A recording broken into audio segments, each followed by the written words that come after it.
ಇಲ್ಲ ನಿಮ್ಮ ಫ್ರೆಂಡ್ಸಿಗೆ ಸ್ವಾಗತ ನಮ್ಮ ಯೂಟ್ಯೂಬ್ ಚಾನಲ್ ಕನ್ನಡ ಅನಿಮೆ ರಿವ್ಯೂಸ್ಗೆ. ನಾನಿವತ್ತು ಸೀಸನ್ 3 ಬಗ್ಗೆ ಮಾತಾಡ್ತಿದ್ದೀನಿ. ಈ ಸೀಸನ್ ಇದೇ ವರ್ಷ 2025 ರಿಲೀಸ್ ಆಗಿತ್ತು. ಮತ್ತು ಈ ಸೀಸನಲ್ಲಿ ಕೂಡ 8 ಎಪಿಸೋಡ್ಸ್ ಇದೆ. ಒಂದೊಂದು ಎಪಿಸೋಡ್ ಅರೌಂಡ್ 55 ಇಂದ 45 ಮಿನಿಟ್ಸ್ ಮಧ್ಯದಲ್ಲಿದೆ. ಈ ವಿಡಿಯೋದಲ್ಲಿ ಸೀಸನ್ 1 ಮತ್ತು ಸೀಸನ್ 2ದ ಕೆಲವು ಸ್ಪಾಯ್ಲರ್ ಇರುತ್ತೆ. ಓಕೆ, ಆ್ಯನಿಮೇಷನ್ ಬಗ್ಗೆ ಮಾತಾಡಿದ್ರೆ ಒಂದೊಂದು ಕಡೆ ತುಂಬ ಹೈ ಹೋಗುತ್ತೆ, ಒಂದೊಂದು ಕಡೆ ತುಂಬಾ ಲೋ ಆಗುತ್ತೆ. ಆದರೆ ಫೈಟ್ ಸೀನ್ ಮಾತ್ರ ಇವರು ತುಂಬ ಚೆನ್ನಾಗಿ ಆ್ಯನಿಮೇಟ್ ಮಾಡಿದ್ದಾರೆ. ಆ ಫೈಟ್ ಸೀನ್ ಮಧ್ಯದಲ್ಲೇ ಒಂದೊಂದು ಕಡೆ ಲೋ ಪಾಯಿಂಟ್ ಇದೆ, ಹೈ ಪಾಯಿಂಟ್ ಇದೆ. ಈ ಸೀಸನ್ ತುಂಬಾ ಆ್ಯಕ್ಷನ್ ಪ್ಯಾಕ್ಡ್ ಆಗಿತ್ತು. ಅಂದರೆ ಒಂದೊಂದು ಎಪಿಸೋಡಲ್ಲೂ ನೀವು ಒಂದು ಆ್ಯಕ್ಷನ್ ಸೀನ್ ಎಕ್ಸ್ಪೆಕ್ಟ್ ಮಾಡ್ಬೋದು. ಅದೇ ರೀತಿ ಸ್ಟೋರಿ ಕೂಡ ಮುಂದೆ ಹೋಗುತ್ತೆ. ಓಕೆ, ಈ ಸೀಸನ್ ಸ್ಟೋರಿ ಬಗ್ಗೆ ಮಾತಾಡಿದ್ರೆ ನೀವು ಸೀಸನ್ 2 ಎಂಡಿಂಗಲ್ಲಿ ನೋಡಿರ್ಬೋದು. ಓಮ್ನಿ ಮ್ಯಾನ್ ಇದ್ದಿದ್ದು ಪ್ಲಾನೆಟ್ ಗೊತ್ತಾಗುತ್ತೆ. ಓಮ್ನಿ ಮ್ಯಾನ್ದು ಇನ್ನೊಂದು ಮಗು ಹುಟ್ಟಿರೋದು ವಿಲ್ಟ್ರೋಮೈಟ್ಸಿಗೆ ಗೊತ್ತಾಗುತ್ತೆ. ಅದಕ್ಕಾಗಿ ಎಲ್ಲ ವಿಲ್ಟ್ರೋಮೈಟ್ಸ್ ಬಂದ್ಬಿಟ್ಟು ನಮ್ಮ ನೋಲನ್ನು ಇಟ್ಕೊಂಡು ಹೋಗ್ತಾರೆ. ಆ ಮಧ್ಯದಲ್ಲಿ ನಮ್ಮ ಮೇನ್ ಕ್ಯಾರೆಕ್ಟರ್ ಇನ್ವಿನ್ಸಿಬಲ್ ಕೂಡ ಅಲ್ಲಿ ಇರ್ತಾನೆ. ಅವ್ನು ಕೂಡ ತುಂಬಾ ಕಷ್ಟಪಡ್ತಾನೆ. ಅವ್ನು ಕೂಡ ಟ್ರೈ ಮಾಡ್ತಾನೆ ಸೇವ್ ಮಾಡೋಕ್ಕೆ. ಅವನಿಗೆ ಅವರ ತಂದೆನ ಸೇವ್ ಮಾಡೋಕ್ಕಾಗಲಿಲ್ಲ. ಅಂದರೆ ಆ ಮಗುನ ಅವನು ಅರ್ಥಿಗೆ ಕರ್ಕೊಬರ್ತಾನೆ. ಯಾಕಂದರೆ ಅಲ್ಲಿ ಇದ್ದಿದ್ದ ವ್ಯಕ್ತಿಗಳೆಲ್ಲ ಕೆಲವೇ ವರ್ಷ ಬದುಕೋದು, ಆ ಏಲಿಯನ್ಸ್ ಬರೀ 2 ವರ್ಷ ಮಾತ್ರ ಬದುಕೋದು. ಹಂಗಾಗಿ ಅವ್ರ ಅಮ್ಮ ಕೂಡ ಹೇಳ್ತಾನೆ, ನೀನು ಇವನನ್ನು ಕರ್ಕೊಂಡೋಗು ನಿಮ್ಮ ಪ್ಲಾನೆಟಿಗೆ, ಮತ್ತು ನೀನೇ ಹೆಸರಿಡು ಅಂತಲೂ ಕೂಡ ಹೇಳ್ತಾನೆ. ಆದರೆ ಆ ಮಗು ಏಜ್ ಹ್ಯೂಮನ್ಸ್ಗಿಂತ ಕಂಪೇರ್ ಮಾಡಿದ್ರೆ ತುಂಬ ಬೇಗ ಆಯ್ತಿತ್ತು. ಆದರೆ ಆ ಏಲಿಯನ್ನ ಕಂಪೇರ್ ಮಾಡಿದ್ರೆ ತುಂಬಾ ನಿಧಾನಕ್ಕೆ ಅವ್ರ ಏಜ್ ಆಯ್ತಿದ್ದು. ಅದಕ್ಕಾಗಿ ಅಲ್ಲೇನಾರು ಇದ್ದಿದ್ರೆ ಆ ಮಗು ಎಷ್ಟೋ ಜನ್ರೇಷನ್ ಪಾಸ್ ಆಗ್ಬಿಡೋದು. ಅಂದರೆ ಎಷ್ಟೋ ಜನ್ರೇಷನ್ ಸತ್ತೋದ್ರೂ ಅವ್ನು ಇನ್ನೂ ಬದುಕ್ತಿದ್ದ. ಅವನಿಗೆ ಅದು ನೋಡೋಕೆ ಆಯ್ತಿರ್ನಿಲ್ಲ, ಎಷ್ಟೊಂದು ತಾಯಿಯವರು ಬದಲಾಗೋದು. ಅದಕ್ಕಾಗಿ ಅವನು ಅರ್ಥಿಗೆ ಕರ್ಕೊಂಬರ್ತಾನೆ. ನಿಮ್ಗೆ ಗೊತ್ತಿರ್ಬೋದು ವಿಲ್ಟ್ರೋಮೈಟ್ಸ್ ಬ್ಲಡ್ ಎಷ್ಟು ಪ್ಯೂರ್ ಅಂತ. ಅದನ್ನು ಪಾಯ್ಸನಿಂದ ಸಹಿಸೋಕ್ಕಾಗಲ್ಲ, ಅಂಡರ್ ವಾಟರಲ್ಲೂ ಸಹಿಸೋಕ್ಕಾಗಲ್ಲ. ಅದ್ರ ಬಗ್ಗೆ ಸೀಸಲ್ ಕೂಡ ತುಂಬಾ ಎಕ್ಸ್ಪೆರಿಮೆಂಟ್ ಮಾಡ್ತಿದ್ದಾನೆ. ಹಂಗಾಗಿ ಆ ಮಗು ಕೂಡ ವಿಲ್ಟ್ರೋಮೈಟ್ ಆಗ್ತಾ ಇರೋದ್ರಿಂದ ಅವ್ನು ಕೂಡ ಅದೇ ರೀತಿ ಪವರ್ಸ್ನ ಹೊಂದಿರ್ತಾನೆ. ಈಗ ನೋಲನ್ನ ಒಂದು ಕಡೆ ಕೂಡ ಹಾಕಿದ್ದಾರೆ ಅವರು.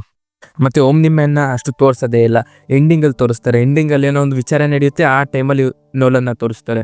ಇಲ್ಲಿ ಅರ್ಥದಲ್ಲಿ ತುಂಬಾ ವಿಚಾರ ನಡೆಯುತ್ತೆ. ನಾವು ಸೀಸನ್ 2ಅಲ್ಲಿ ಅಂದ್ಕೊಂಡಿದ್ವಿ ಆ್ಯನ್ಸ್ಟ್ರಾಮ್ ಸತ್ತೋಗಿದ್ದಾನೆ ಅಂತ, ಆದರೆ ಅವ್ನು ಬದುಕಿದ್ದಾನೆ. ಇದೇನು ದೊಡ್ಡ ಸ್ಪಾಯ್ಲರ್ ಅಲ್ಲ. ಸೀಸನ್ 3 ಟ್ರೈಲರ್ ಅಲ್ಲೆಲ್ಲ ನೀವು ನೋಡಿರ್ತೀರ, ಏನು ನಡೆಯುತ್ತೆ ಅಂತಲೂ ನಿಮ್ಗೆ ಗೊತ್ತಿರ್ಬೋದು. ಈ ಸೀಸನ್ ಸ್ಟಾರ್ಟಿಂಗಲ್ಲಿ ರೆಕ್ಸ್ ಮೇಲೆ ಫೋಕಸ್ ಮಾಡಿದ್ದಾರೆ. ಅವರು ಒನ್ ಆಫ್ ದ 8 ಕ್ಯಾರೆಕ್ಟರ್ ಆಗಿದ್ದ, ಆದರೆ ಈ ಸೀಸನಲ್ಲೆಲ್ಲ ಅವನ ಬಗ್ಗೆ ತುಂಬಾ ಫೋಕಸ್ ಮಾಡ್ತಾರೆ. ಅವನಿಗೊಂದು 2 ಎಪಿಸೋಡ್ ಡೆಡಿಕೇಟ್ ಮಾಡಿದ್ದಾರೆ. ಇಲ್ಲಿ ಎಪಿಸೋಡ್ ಡೆಡಿಕೇಟ್ ಮಾಡೋದಂದರೆ ಸ್ಟಾರ್ಟಿಂಗ್ ಸ್ವಲ್ಪ ನಮ್ಮ ಮೇನ್ ಕ್ಯಾರೆಕ್ಟರ್ ತೋರಿಸೋದು, ಮಧ್ಯದಲ್ಲಿ ರೆಕ್ಸ್ನ ತೋರಿಸೋದು, ಮತ್ತು ಲಾಸ್ಟಲ್ಲಿ ನಮ್ಮ ಮೇನ್ ಕ್ಯಾರೆಕ್ಟರ್ನ ತೋರಿಸೋದು. ನೀವು ನೋಡಿರ್ಬೋದು ಸೀಸನ್ 1 ಎಂಡಲ್ಲಿ ಆ ಟ್ರೈನ್ ಸೀನ್ ಮೂಲಕ ಎಷ್ಟೋ ಜನ ಸತ್ತೋಗಿರ್ತಾರೆ. ಮತ್ತು ಇನ್ವಿನ್ಸಿಬಲ್ ವರ್ಸಸ್ ಅನೀಸಾ ಮತ್ತು ಸುಮಾರು ವ್ಯಕ್ತಿಗಳ ಮಧ್ಯೆ ಬ್ಯಾಟಲ್ ಆಗಿರೋ ಕಾರಣ ತುಂಬ ಜನ ಸತ್ತೋಗಿದ್ದಾರೆ. ಇದಕ್ಕಾಗಿ ನಮ್ಮ ಮೇನ್ ಕ್ಯಾರೆಕ್ಟರ್ ಇನ್ವಿನ್ಸಿಬಲ್ಗೂ ತುಂಬಾ ದುಃಖ ಆಗಿರುತ್ತೆ. ಈ ಸೀಸನ್ ಆ ಮಗು ಬೆಳೆದಿರ್ತಾನೆ, ಅವನ ಹೆಸರೇ ಆಲಿವರ್. ಇದನ್ನು ನಮ್ಮ ಇನ್ವಿನ್ಸಿಬಲ್ ಮತ್ತು ಅವರ ತಾಯಿ ಡೆಬಿ ಇಬ್ಬರು ನೋಡ್ಕೊತಾ ಇರ್ತಾರೆ. ಇವನು ಕೂಡ ತುಂಬ ಬೇಗ ಏಜ್ ಆಯ್ತಿದ್ದಾನೆ.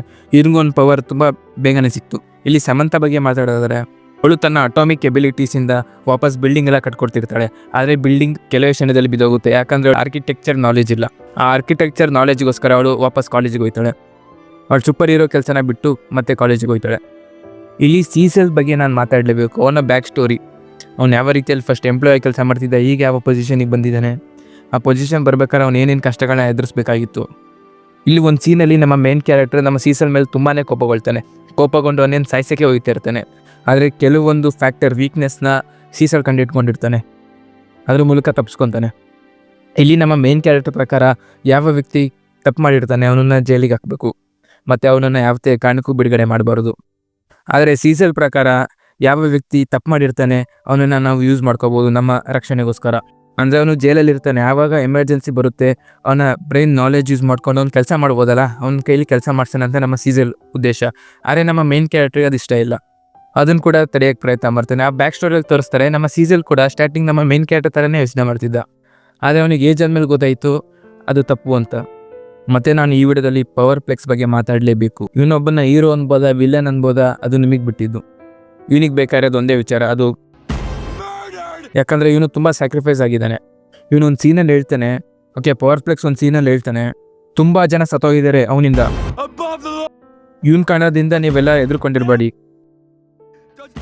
ಇವನೇನು ಲಾಕಿತ ದೊಡ್ಡವನ, ಇವನಿಂದ ಸುಮಾರು ಜನ ಅವರ ತಂದೆ ತಾಯಿನ ಕಳ್ಕೊಂಡಿದ್ದಾರೆ. ನನಗೆ ಬೇಕಾಗಿರೋದು ಒಂದೇ ವಿಚಾರ, ಎಲ್ಲಿ ಇನ್ವಿನ್ಸಿಬಲ್ ಮಾಡೋ ಕೆಲಸನ ನೀವು ನೋಡ್ತೀರಾ. ಅವನೇನು ಮಾಡ್ತಾನೆ, ತಡೆಯೋಕ್ಕೆ ಯಾವ ಥರ ಪ್ರಯತ್ನ ಪಡ್ತಾನೆ, ಅದನ್ನೆಲ್ಲ ಈ ಸೀರೀಸಲ್ಲಿ ನೋಡ್ಬೋದು. ಮತ್ತು ನಾನು ಮುಂಚೆ ಹೇಳ್ದಂಗೆ ಆ್ಯನ್ಸ್ಟ್ರಾಮ್ ಬದುಕಿದ್ದಾನೆ, ಒಂದು ದೊಡ್ಡ ಕೆಲಸ ಮಾಡ್ತಾನೆ, ಅದೇ ಫಸ್ಟ್ ಇನ್ವಿನ್ಸಿಬಲ್ ವಾರ್. ಏನಿದು ಫಸ್ಟ್ ಇನ್ವಿನ್ಸಿಬಲ್ ವಾರ್, ನಾನು ಅದ್ರ ಬಗ್ಗೆ ಜಾಸ್ತಿ ಮಾತಾಡೋಕ್ಕೋಗಲ್ಲ, ಅದನ್ನು ನೀವು ಸೀರೀಸಲ್ಲಿ ಎಂಜಾಯ್ ಮಾಡಿ. ಮತ್ತು ಆಬ್ವಿಯಸ್ಲಿ ನೀವೇನಾದರೂ ಸ್ವಲ್ಪನಾದರೂ ಗೊತ್ತಿದ್ರೆ ನಿಮಗೆ ಇನ್ವಿನ್ಸಿಬಲ್ ವರ್ಸಸ್ ಕಾನ್ಕ್ವೆಸ್ಟ್ ಈ ವಿಚಾರ ಅಂತೂ ಕೇಳೇ ಇರ್ತೀರ ನೀವು. ಹೌದು, ಇನ್ವಿನ್ಸಿಬಲ್ ವಾರ್ ಆದ ತಕ್ಷಣನೇ ಕಾನ್ಕ್ವೆಸ್ಟ್ ಬರ್ತಾನೆ. ಏನಕ್ಕೆ ಬರ್ತಾನೆ ಅಂದರೆ ಅದನ್ನು ನೀವು ಸೀರೀಸಲ್ಲಿ ನೋಡಿ, ಅದನ್ನು ಸ್ಪಾಯ್ಲರ್ ಹೇಳೋಕ್ಕೋಗಲ್ಲ. ಆದರೆ ಬಂದು ಲಾಸ್ಟ್ 2 ಎಪಿಸೋಡ್ಸಲ್ಲಿ ಅವ್ನು ಮಾಡೋ ಕೆಲಸ ಮಾತ್ರ ನೀವೇ ನೋಡಬೇಕು. ಇಲ್ಲಿ ನಾವು ಸೀಸನ್ 1 ಎಂಡಿಗಲ್ಲಿ ನೋಡಿದ್ವಿ ಆಮ್ನಿ ಮ್ಯಾನ್ ಏನು ಅಂತ, ಆದರೆ ಸೀಸನ್ 3 ಎಂಡಿಗಲ್ಲಿ ನೋಡ್ತೀವಿ ಕಾನ್ಕ್ವೆಸ್ಟ್ ಏನು ಅಂತ. ಆಮ್ನಿ ಮ್ಯಾನ್ ಬರೀ ಒಂದು ಟ್ರೈನ್ ಮಾತ್ರ ಯೂಸ್ ಮಾಡಿದ್ದು, ಇಲ್ಲಿ ಕಾನ್ಕ್ವೆಸ್ಟ್ ಏನೇನೆಲ್ಲ ಯೂಸ್ ಮಾಡ್ತಾನೆ. ಇದು ನಮ್ಮ ಮೇನ್ ಕ್ಯಾರೆಕ್ಟರ್ ಯಾವ ರೀತಿ ಎದುರಿಸ್ತಾನೆ. ಈ ಫೈಟ್ ಮಧ್ಯದಲ್ಲಿ ಆಲಿವರ್ ಕೂಡ ಬರ್ತಾನೆ, ಅವನನ್ನು ಕೂಡ ನಮ್ಮ ಮೇನ್ ಕ್ಯಾರೆಕ್ಟರ್ ಕಾಪಾಡಬೇಕು, ಕೂಡ ಕಾಪಾಡಬೇಕು ಅವನು. ಒಟ್ಟಿಗೆ ಇದು ಫಸ್ಟ್ ಕಾನ್ಕ್ವೆಸ್ಟ್ ವಾರ್ ಆಗಿರುತ್ತೆ. ಮತ್ತು ಈ ಸೀಸನ್ ಕೂಡ ಒಂದು ಹೈ ನೋಟಲ್ಲಿ ಎಂಡ್ ಆಗಿದೆ. ನೆಕ್ಸ್ಟ್ ಸೀಸನ್ 4 ಮಾರ್ಚ್ 2026 ಬರುತ್ತೆ ಅಂತ ಅನೌನ್ಸ್ ಮಾಡಿದ್ದಾರೆ ಇವರು.